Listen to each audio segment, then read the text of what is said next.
Kesin salam. Bugün güvənin buraxılış imtahanında 11-ci siniflərə düşən 18-ci sualın izahına baxaq. Deməli, bu sual MİQ imtahanında da bizim qarşımıza çıxırdı və MİQ imtahanına hazırlaşdığımız zaman düşən qaydalardan biri idi. Birinci biz bunu tapmaq üçün elə variantlara baxa bilərik ki, E variantında ought'un ought have deyə bir anlayışda. Burada bizə to lazımdır və to ifadəsi yoxdur.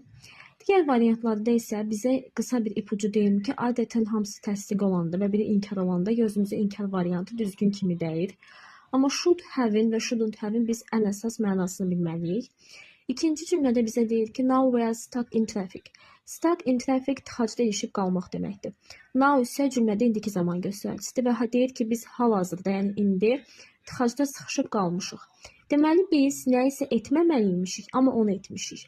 İndi birinci cümləni nəzərə salıb tərcümə etməliyik. Birinci cümlənin tərcüməsi birinci cümlədə deyir ki, left so late. Left'in mənası qalmaq, so late isə belə gec. Biz belə gec qalmalıydik və yaxud qalmamalıydik.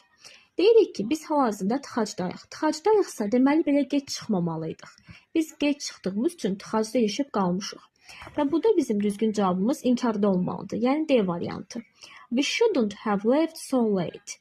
Shouldn't have etdiyimiz, lakin etdiyimizə görə təəssüf hissi keçirdiyimiz, etməməli olduğumuz bir hadisəni və sonraki peşmançılığı bildirir. We shouldn't have left so late. Biz belə gec qalmamalıydıq. İndi tıxacda qalmışıq. Yəni keçmişdə etməməli olduğumuz bir hərəkət etmişik, gec çıxmışıq. Və bu da sondakı təəssüf hissini, peşmançılığı göstərir ki, hal-hazırda nəticəsi göz qabağındadır. Biz tıxacda qalmışıq. Doğru cavab olacaq D variantı və bu ildən artıq 11-lərin abituriyent kimi imtahanda suallarına düşəcək məqamlardan biridir.